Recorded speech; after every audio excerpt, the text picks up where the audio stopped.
আসসালামু আলাইকুম। আইসিটি পঞ্চম অধ্যায় প্রোগ্রামিং ভাষা ও সি প্রোগ্রামিং অধ্যায়ের আজকে আমাদের তৃতীয় ক্লাস। তো গত ক্লাসে আমরা অনুবাদক প্রোগ্রাম এবং প্রোগ্রাম তৈরির ধাপসমূহ দেখেছিলাম। তো প্রথমে আরেকবার একটু মনে করে নেই, প্রোগ্রাম কি? কম্পিউটারের মাধ্যমে কোনো কাজ বা সমস্যা সমাধানের জন্য সুনির্দিষ্ট উপায়ে আমরা কম্পিউটারকে যে নির্দেশনা দেই তাকে বলা হয় প্রোগ্রাম। তো এই যে কোনো একটি প্রোগ্রাম তৈরি করা বলতে বোঝায় কোনো প্রোগ্রামিং ভাষার মাধ্যমে প্রোগ্রামটি লিখে তৈরি করা। তো কোনো একটি প্রোগ্রাম লেখার জন্য হচ্ছে সাধারণত আইডিই বা কোনো একটি কোড এডিটর ব্যবহার করা হয়। তো এই যে কোনো একটি প্রোগ্রাম তৈরি করার আগে প্রোগ্রামটিকে ডিজাইন করতে হয়। আর আমরা দেখেছিলাম প্রোগ্রাম ডিজাইন করাকে তিনটি ভাগে ভাগ করা যেতে পারে। একটা হচ্ছে অ্যালগরিদম, ফ্লোচার্ট এবং সুডোকোড। প্রথমত আসি, অ্যালগরিদম বলতে আমরা কি বুঝি? এই অ্যালগরিদম শব্দটি মুসলিম গণিতবিদ আল খাওয়ারিজম এর নাম অনুযায়ী রাখা হয়। উনি হচ্ছে অ্যালগরিদমের জনক। আর এই অ্যালগরিদম হচ্ছে কোনো একটি কাজ বা সমস্যাকে কতগুলো ছোট ছোট ধাপে বিভক্ত করে পর্যায়ক্রমে সম্পন্ন করার পদ্ধতি হচ্ছে অ্যালগরিদম। আবার বলতেছি, কোন কাজ বা সমস্যাকে কতগুলো ছোট ছোট ধাপে বিভক্ত করে পর্যায়ক্রমে সম্পন্ন করার প্রক্রিয়াকে বলা হয় অ্যালগরিদম। যেমন আমি যদি বলি দুটি সংখ্যার যোগফল নির্ণয়ের অ্যালগরিদম লিখো, অর্থাৎ আমার সমস্যাটা হচ্ছে দুটি সংখ্যার যোগফল বা সমষ্টি নির্ণয় করতে হবে। তো এই যে এই সমস্যাটা বা এই প্রবলেমটাকে আমি কতগুলো ছোট ছোট ধাপে বিভক্ত করে পর্যায়ক্রমে সম্পন্ন করব, এটাই হচ্ছে অ্যালগরিদম। তো যে কোনো অ্যালগরিদমের প্রথম ধাপটি হচ্ছে শুরু করা। এ হচ্ছে প্রথম ধাপ। এখন এই যে দুটি সংখ্যার যোগফল নির্ণয় করার জন্য প্রথমত আমার দুটি সংখ্যা কারা সেটা জানা লাগবে, অর্থাৎ দুটি সংখ্যা গ্রহণ করা লাগবে। আর এই জিনিসটাকে বলা হয় দুটি সংখ্যা ইনপুট হিসাবে গ্রহণ। মানে দ্বিতীয় ধাপটি হবে ইনপুট হিসেবে দুইটা সংখ্যা, মনে করেন একটা হচ্ছে এ আর একটা হচ্ছে বি, গ্রহণ। এই যে দুটি সংখ্যার যোগফল নির্ণয় করতে যাচ্ছি, তো প্রথমত আমি কাজটা শুরু করলাম, তারপরে আমি এ ও বি গ্রহণ করলাম। এখন আমার কি করা লাগবে? যোগফল নির্ণয় করা লাগবে। তার মানে তার পরের ধাপটা আমরা বলতে পারি, তৃতীয় ধাপ হচ্ছে যোগফল বা সমষ্টিকে আমরা বলতে পারি সাম ইকুয়াল এ প্লাস বি নির্ণয়। আর আমাকে যোগফলটা নির্ণয় করে কি দিতে হবে? ফলাফল দেখাইতে হবে। তার পরের ধাপ আমি বলতে পারি, চতুর্থ ধাপ হচ্ছে ফলাফল সাম প্রদর্শন। আর এই যে আমাকে দুটি সংখ্যার যোগফল নির্ণয় করতে বলা হয়েছে, আমার যোগফলটা নির্ণয় করে প্রদর্শন করা হলো, আমার কাজটি শেষ। আর যে কোনো অ্যালগরিদমের শেষ ধাপটি হয় শেষ করা। তো যে কোনো অ্যালগরিদমের শেষ ধাপটি হয় শেষ করা। এই হচ্ছে দুটি সংখ্যার যোগফল নির্ণয়ের অ্যালগরিদম। তার মানে এই যে অ্যালগরিদম হচ্ছে কোনো কাজকে কতগুলো ছোট ছোট ধাপে বিভক্ত করে পর্যায়ক্রমে সম্পন্ন করা, এটাই হচ্ছে অ্যালগরিদম। অ্যালগরিদম তৈরি করার ক্ষেত্রে কতগুলো জিনিস মাথায় রাখতে হবে। অ্যালগরিদমের ধাপগুলো যেন সহজ হয়, সহজবোধ্য হয়, অর্থাৎ কোনো ধাপেই আমরা জটিল কোনো কাজ করব না। আর এবার আসি, এই যে অ্যালগরিদমের সুবিধাটা কি? এই অ্যালগরিদমের সুবিধা হচ্ছে জটিল কোনো প্রোগ্রামকে আমরা যখন কতগুলো ছোট ছোট ধাপে বিভক্ত করি, তখন সেটি আর আগের মতো জটিল অবস্থায় থাকে না। অর্থাৎ অ্যালগরিদমের মাধ্যমে জটিল কোনো প্রোগ্রামকে খুব সহজে সমাধান করা যায়। অর্থাৎ অ্যালগরিদমের মাধ্যমে জটিল কোনো প্রোগ্রামকে খুব সহজভাবে রচনা করা যায়। আর এই যে অ্যালগরিদম অনুযায়ী কোনো প্রোগ্রামকে যখন কতগুলো ধাপে বিভক্ত করা হয়, তখন যেই কোনো অংশের পরিবর্তনটা অনেক সহজসাধ্য হয়। প্রোগ্রাম ডিজাইনের আরেকটি অংশ হচ্ছে ফ্লোচার্ট। তো ফ্লোচার্ট হচ্ছে অ্যালগরিদম অনুযায়ী কোনো প্রোগ্রামের ধাপসমূহকে চিত্রের মাধ্যমে প্রকাশ করাকে বলা হয় ফ্লোচার্ট। তো এই যে ফ্লোচার্ট আবার দুই প্রকার, একটা হচ্ছে সিস্টেম ফ্লোচার্ট, আরেকটা হচ্ছে প্রোগ্রাম ফ্লোচার্ট। তো এই যে ফ্লোচার্ট হচ্ছে আবার দুই প্রকার, একটা হচ্ছে সিস্টেম ফ্লোচার্ট আর একটা হচ্ছে প্রোগ্রাম ফ্লোচার্ট। সিস্টেম ফ্লোচার্ট হচ্ছে সিস্টেমে ডেটার প্রবাহ কিভাবে হয় তা প্রদর্শন করে, সেটা হচ্ছে সিস্টেম ফ্লোচার্ট। আর প্রোগ্রাম ফ্লোচার্ট হচ্ছে প্রোগ্রাম রচনা করার জন্য যে ফ্লোচার্ট তাকে বলা হয় প্রোগ্রাম ফ্লোচার্ট। তো ইন্টারমিডিয়েট সিলেবাসে আমরা মূলত ফ্লোচার্ট বলতে প্রোগ্রাম ফ্লোচার্টই বুঝে থাকবো। তো এই যে ফ্লোচার্ট বলেছিলাম আমরা অ্যালগরিদম অনুযায়ী প্রোগ্রামের ধাপসমূহকে চিত্রের মাধ্যমে প্রকাশ করলে সেটা হচ্ছে ফ্লোচার্ট। তো আমরা প্রোগ্রাম ফ্লোচার্টে ব্যবহৃত কিছু চিহ্নগুলো শিখব। তো এই যে আমরা অ্যালগরিদমে দেখেছিলাম কোন একটি প্রোগ্রামের প্রথম ধাপটি হয় কি শুরু করা, আর একেবারে শেষের ধাপটি হয় কি শেষ করা। তো এই যে প্রতিটি জিনিসকে শুরু শেষ বা এই যে ইনপুট গ্রহণ আউটপুট প্রদর্শন ইত্যাদিকে কিছু নির্দিষ্ট চিহ্নের মাধ্যমে প্রকাশ করা হয়। তো এবার আসি প্রোগ্রাম ফ্লোচার্টে ব্যবহৃত কিছু বিশেষ চিহ্ন সমূহ। তো কোনো প্রোগ্রাম শুরু অথবা শেষ প্রকাশ করতে এই রাউন্ড শেপের মতো চিহ্নটি দ্বারা প্রকাশ করা হয়। আর কোনো প্রোগ্রামে ইনপুট গ্রহণ করা হয় ও আউটপুট প্রদর্শন করা হয়। তো ইনপুট অথবা আউটপুট বোঝানোর জন্য সামান্তরিক চিহ্ন ব্যবহার করা হয়। আর প্রক্রিয়াকরণ মানে প্রসেসিং মানে কোনো কাজ করা হচ্ছে, এই প্রক্রিয়াকরণ বোঝাতে হচ্ছে আয়তক্ষেত্র ব্যবহার করা হয়। কোন সিদ্ধান্ত মানে কোনো ইয়েস নো কোশ্চেন কি হবে নাকি হবে না, হ্যাঁ অথবা না, এরকম সিদ্ধান্ত প্রকাশের জন্য এই সিদ্ধান্ত প্রকাশের জন্য ডায়মন্ড সাইন প্রকাশ করা হয়। আর কানেক্টর বা সংযোগের জন্য হচ্ছে এরকম রাউন্ড ইউজ করা হয়, যেখানে হচ্ছে এই যে একাধিক লাইন কি হতে পারে কানেক্ট হতে পারে। প্রবাহ দিক হিসাবে হচ্ছে বিভিন্ন তীর চিহ্ন ব্যবহার করা হয় বা প্রবাহের দিক বোঝানো হয় এই অ্যারো চিহ্নগুলো দ্বারা। তো এই হচ্ছে আমাদের প্রোগ্রাম ফ্লোচার্টের সবথেকে ব্যবহৃত কিছু চিহ্ন, যেগুলো আমরা প্রতিটা প্রায় মোটামুটি প্রতিটা প্রোগ্রামে ইউজ করব। তো এবার আসি আমরা এই যে কোনো একটি প্রোগ্রামের ফ্লোচার্ট রচনা করব। মনে করেন এবার আসেন তিনটি সংখ্যার সমষ্টি নির্ণয়ের অ্যালগরিদম ও ফ্লোচার্ট লিখব। তো প্রথমে যদি আমরা অ্যালগরিদম লিখতে যাই, অ্যালগরিদম হচ্ছে কোন সমস্যাকে কতগুলা ছোট ছোট ধাপে ভাগ করে পর্যায়ক্রমে সম্পন্ন করাটা হচ্ছে অ্যালগরিদম। তো এই যে অ্যালগরিদমের প্রথম ধাপটি হয় আমরা জানি শুরু করা, আর এখানে দ্বিতীয় ধাপটি হবে তিনটি সংখ্যার সমষ্টি নির্ণয় করা হবে। ধরো তিনটা সংখ্যা তো আমার লাগবে, আপনাকে যদি আমি বলি তিনটা সংখ্যার সমষ্টি বলেন, আপনি আমাকে কি আনসার দিবেন? তিনটা সংখ্যা তো আগে বলেন। তো তিনটা সংখ্যা ইনপুট নিতে হবে, ইনপুট এ বি সি গ্রহণ। এবার আসি এই যে ইনপুট গ্রহণ করার পরে সমষ্টি নির্ণয় করার জন্য কি করা লাগবে? সমষ্টি বের করা লাগবে। মনে করি সমষ্টি হচ্ছে সাম সমান সমান a plus B plus c নির্ণয়। এবারে যে ফলাফল নির্ণয় করে কি করা লাগবে? ফলাফল প্রদর্শন করা লাগবে। তার পরের ধাপ হচ্ছে চতুর্থ ধাপ, ফলাফল সাম প্রদর্শন। আর এই যে ফলাফল প্রদর্শন করার সাথে সাথে আমার প্রোগ্রামটি কি শেষ? তিনটি সংখ্যার সমষ্টি নির্ণয় করে ফলাফল প্রদর্শন হয়ে গেছে। এবার কি করবে? প্রোগ্রামটি শেষ করবে। মানে পঞ্চম ধাপ হচ্ছে শেষ করা। এখন এই যে তিনটি সংখ্যার সমষ্টি নির্ণয়ের এই হইল অ্যালগরিদম। এখন আমরা এই অ্যালগরিদমটার রেসপেক্টে আমরা ফ্লোচার্টটা আঁকবো। তো ফ্লোচার্ট হচ্ছে কি? কোন প্রোগ্রামের অ্যালগরিদম অনুযায়ী ধাপসমূহকে চিত্রের মাধ্যমে প্রকাশটাই হইল ফ্লোচার্ট।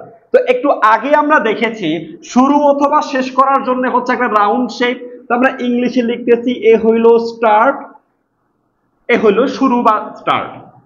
তারপরের ধাপটি হচ্ছে এই যে দ্বিতীয় ধাপ হচ্ছে ইনপুট গ্রহণ করা। তা আমরা দেখেছি ইনপুট অথবা আউটপুটের জন্য সামান্তরিক চিহ্ন ব্যবহার করা হয়। তো এখানে ইনপুট হচ্ছে এ বি সি, এ হলো ইনপুট এ বি সি গ্রহণ। তার পরের ধাপটিতে সমষ্টি নির্ণয় করা লাগবে। এই সমষ্টি নির্ণয় মানে কি? এটা হচ্ছে একটা কাজ বা প্রক্রিয়াকরণ। তো এই যে কাজ বা প্রক্রিয়াকরণের জন্য হচ্ছে আয়তক্ষেত্র ব্যবহার করা হয়। তার পরের ধাপে হবে সাম হচ্ছে a plus B plus c নির্ণয়। যেহেতু এটি একটি কাজ বা প্রক্রিয়াকরণ তাই এটি হচ্ছে আয়তক্ষেত্রের মধ্যে। তারপর ফলাফলটি প্রদর্শন করা লাগবে। এখন কথা হচ্ছে কম্পিউটার ফলাফলটা কিভাবে প্রদর্শন করবে? সে তো আর আমাকে এভাবে দিতে ধরেন ভাই ফলাফল এভাবে দিতে পারবে না। সে কি করতে পারবে? মনিটরে প্রিন্ট করতে পারবে। তার মানে এই ফলাফলটা হচ্ছে কি, এখন যে ফলাফলটা হচ্ছে আউটপুট, তো ইনপুট অথবা আউটপুটকে প্রকাশ করা হয় সামান্তরিকের মধ্যে, তাই এখানে ফলাফলটাও থাকবে কিসে? সামান্তরিকের মধ্যে। আর এই ফলাফল প্রদর্শন কিভাবে করবে? প্রিন্ট করে। তাই প্রিন্ট এই যে সামের মানটা বের করেছে, এই যে এ বি সি এর সমষ্টিটা সে কি বললো? সাম। এই সামটা প্রদর্শন করবে, আর এটা যেহেতু আউটপুট তাই সামান্তরিকের মধ্যে। এখন এই যে আমার প্রোগ্রাম তারপরে কি শেষ হচ্ছে, আর প্রোগ্রাম শেষ করার জন্য হচ্ছে আবার শুরুও শেষ করার জন্য একই চিহ্ন, এই হচ্ছে এন্ড। তো এই যে তিনটি সংখ্যার সমষ্টি নির্ণয়ের এই হচ্ছে অ্যালগরিদম, এই হচ্ছে ফ্লোচার্ট। এখন কথা হচ্ছে ফ্লোচার্টটা কেন ব্যবহার করব? কোন জটিল প্রোগ্রামকে সহজবোধ্যভাবে সমাধান করার জন্য তাকে কতগুলো ছোট ছোট ধাপে ভাগ করে প্রথমত অ্যালগরিদমে প্রকাশ করা হয়, তারপর তাকে আরো সহজভাবে বোধগম্য করার জন্য তাকে চিত্রের মাধ্যমে অর্থাৎ ফ্লোচার্টের মাধ্যমে প্রকাশ করা হয়। তবে এই ক্ষেত্রে লক্ষ্য রাখা হয় যেন কোনো একটি ধাপে অনেক বেশি কাজ না হয়ে যায়, অনেক বেশি জটিল না হয়ে যায়, প্রতিটি ধাপ যেন সহজবোধ্য থাকে। এবার আসি সুডোকোড। সুডোকোড হচ্ছে প্রোগ্রামিং ভাষা না, কিন্তু অ্যালগরিদম ও ফ্লোচার্ট অনুযায়ী কোনো প্রোগ্রামকে হচ্ছে কিন্তু সাংকেতিক ভাষায় উপস্থাপনকে বলা হয় সুডোকোড। যেমন আমি একটা প্রোগ্রাম নিচ্ছি, আমি একটা প্রবলেম নিচ্ছি, তিনটি সংখ্যার গড় নির্ণয় এর অ্যালগরিদম, ফ্লোচার্ট ও সুডোকোড। তো প্রথমে আমরা অ্যালগরিদম লিখব, তারপরে ফ্লোচার্ট লিখব, তারপরে সুডোকোড লিখব। অ্যালগরিদমের প্রথম ধাপটি হবে শুরু করা। প্রথম ধাপটি হবে অ্যালগরিদমের প্রথম ধাপটি হবে শুরু করা। তিনটি সংখ্যার গড় নির্ণয় করতে হবে, তাহলে দ্বিতীয় ধাপটি হবে এই যে তিনটি সংখ্যা তারা কারা, ইনপুট এ বি সি গ্রহণ। তারপর তৃতীয় ধাপটি হবে এই যে তিনটি সংখ্যার গড় নির্ণয় করতে হবে। তো গড়কে আমরা এভারেজ বলে থাকি, সংক্ষেপে বললাম এভিজি সমান সমান A plus B plus C by 3 নির্ণয়। এবারে ফলাফলটা প্রদর্শন করা লাগবে, আর ফলাফল প্রদর্শন করাকে বলা হয় প্রিন্ট করা। চতুর্থ ধাপ হচ্ছে প্রিন্ট এভারেজ, এবং আমার এই যে তিনটি সংখ্যার গড় নির্ণয় করতে বলা হয়েছে, গড়টা আমি নির্ণয় করলাম এবং প্রদর্শন করলাম, আমার প্রোগ্রামটা শেষ। তাই পঞ্চম ধাপটি হবে শেষ করা। এবার যদি আমি এই যে অ্যালগরিদমের রেসপেক্টে আমি যদি এই প্রোগ্রামটার জন্য ফ্লোচার্ট লিখি, তো শুরুতে হইল স্টার্ট, লেয়ার চকলেট টাইপের চিহ্নটা, তারপরে ইনপুট অথবা আউটপুটের জন্য হচ্ছে সামান্তরিক চিহ্ন ইনপুট এ বি সি। তারপরে হচ্ছে আমরা কি করতেছি, এই যে এভারেজ নির্ণয় করতেছি, এটা গাণিতিক কাজ বা প্রক্রিয়াকরণ। আর গাণিতিক কাজ বা প্রক্রিয়াকরণ থাকবে হচ্ছে আয়তক্ষেত্রের মধ্যে, যে এভারেজ সমান সমান হচ্ছে A plus B plus C by 3, এটা হচ্ছে এভারেজ।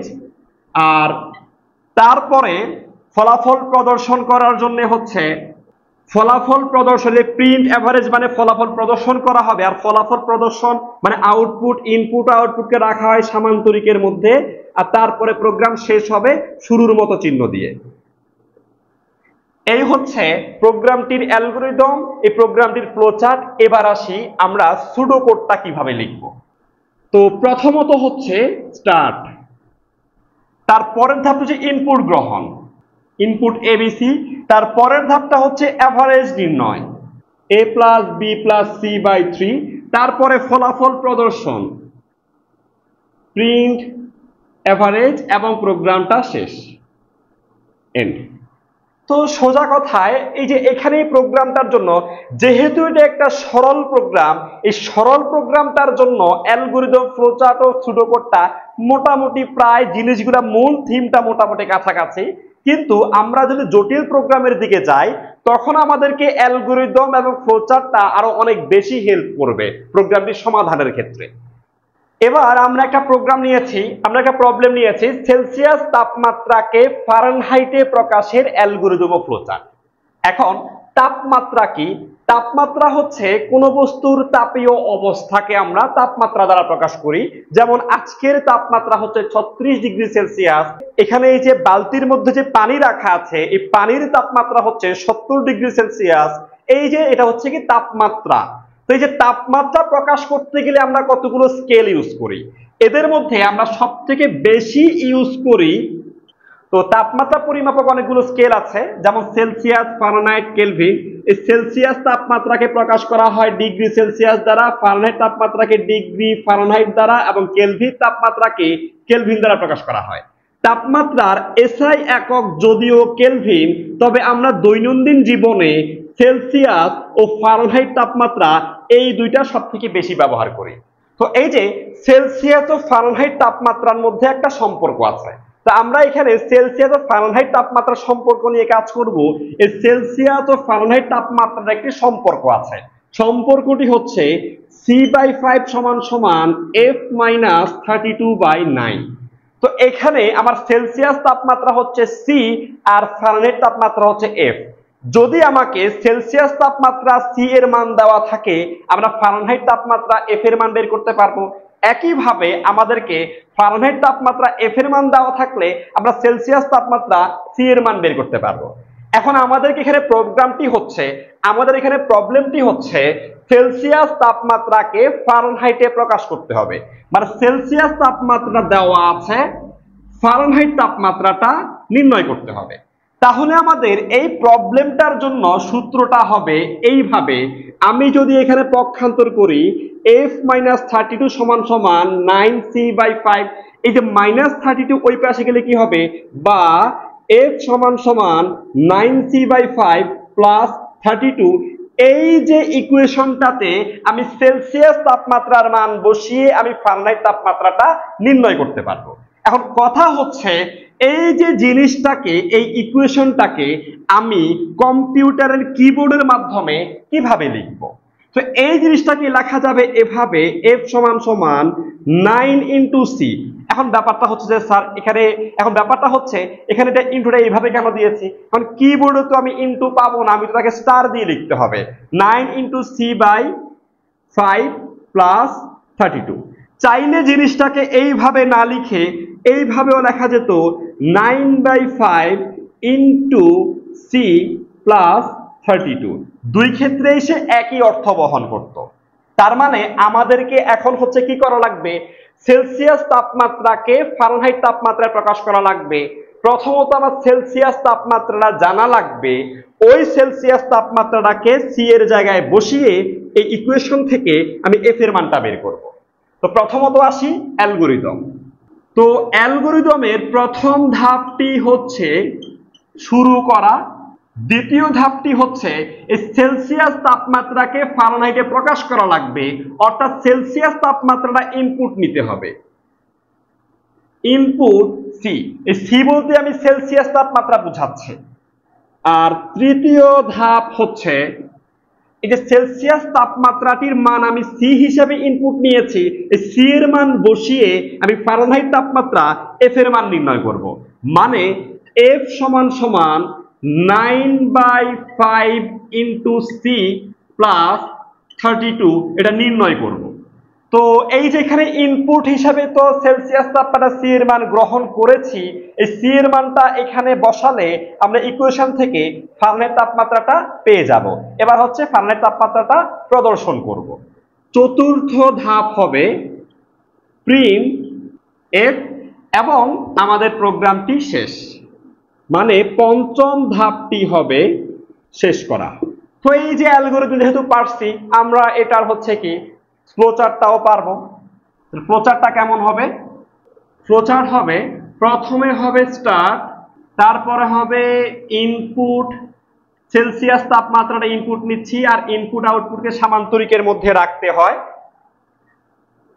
তারপরে হচ্ছে আমরা এই যে ফারেনহাইট তাপমাত্রাটা বের করব এই সমীকরণ ব্যবহার করে, F সমান সমান 9/5 ইন্টু সি প্লাস 32। এখন কথা হচ্ছে যদি বলেন যে এটা এইভাবে না দিয়ে আমি যদি F সমান সমান 9c/5 প্লাস 32 লিখি, আর কথা হচ্ছে খাতায় তো আমি লিখতেই পারবো, আমার কোনো বাধা নাই, কিন্তু আমরা কিবোর্ডের মাধ্যমে তো লিখতে পারবো না। আর আপনি এখন খাতায় এইভাবে লিখেন, কোনো সমস্যা নাই, কিছুদিন পরে দেখবেন এই জিনিসটাকে এইভাবে না লিখে সঙ্গত কারণে আমরা এইভাবে লিখব। তো এখনই লিখি। তো এই যে আমাদের ফারেনহাইট তাপমাত্রা এফ এর মান নির্ণয় করা হইলে তার পরের ধাপে আমরা কি করব, ফারেনহাইট তাপমাত্রা এফ এর মানটা প্রিন্ট করব, এটা হচ্ছে ফলাফল, মানে আউটপুট হচ্ছে সামান্তরিকের মধ্যে, তারপরে প্রোগ্রামটা শেষ হবে, মানে এন্ড, এ হচ্ছে প্রোগ্রামটা শেষ। অনুরূপভাবে যদি আমাকে বলা হতো ফারেনহাইট তাপমাত্রাকে সেলসিয়াস তাপমাত্রায় প্রকাশ করো, তাহলে আমি ইনপুট হিসাবে সেলসিয়াস তাপমাত্রা না নিয়ে ইনপুট নিতাম এফ, আর ওই ক্ষেত্রে আমাদের ইকুয়েশনটা থাকতো c/5 সমান সমান f মাইনাস 32/9। এখান থেকে আমরা সি এর মানটা বের করতাম, মানে সি সমান সমান f মাইনাস 32/9 ইন্টু 5। আর এই জিনিসটাকে প্রোগ্রামে লেখা লাগতো f মাইনাস 32/9 ইন্টু 5, এই আকারে লেখা লাগতো। তার মানে যদি আমাকে বলা হইতো উল্টাটা, মনে করেন ফারেনহাইট তাপমাত্রাকে সেলসিয়াস তাপমাত্রা প্রকাশের অ্যালগরিদম ও ফ্লোচার্ট, তাহলে আমি ফারেনহাইটকে সেলসিয়াসে নিব, মানে আমাকে ইনপুট নিতে হবে ফারেনহাইট তাপমাত্রা আর নির্ণয় করতে হবে সেলসিয়াস তাপমাত্রা। সি সমান সমান f মাইনাস 32/9 ইন্টু 5। আর এই যে তাহলে আমার কি বের হয়েছে, সেলসিয়াস তাপমাত্রা বের হয়েছে, ফলাফল হিসাবে প্রদর্শন করতাম সেলসিয়াস তাপমাত্রা সি, এবং অনুরূপভাবে এখানেও মানগুলো চেঞ্জ করে ফেলতাম, ইনপুট নিতাম হচ্ছে ফারেনহাইট তাপমাত্রা এফ, আর এখানে ইকুয়েশনটা হইতো সেলসিয়াস তাপমাত্রা সি সমান সমান f মাইনাস 32/9 ইন্টু 5, আর ফলাফল হিসাবে শো করতাম সেলসিয়াস তাপমাত্রা সি। এই হচ্ছে আমাদের ফারেনহাইট তাপমাত্রাকে সেলসিয়াস তাপমাত্রায় প্রকাশের অ্যালগরিদম এন্ড ফ্লোচার্ট।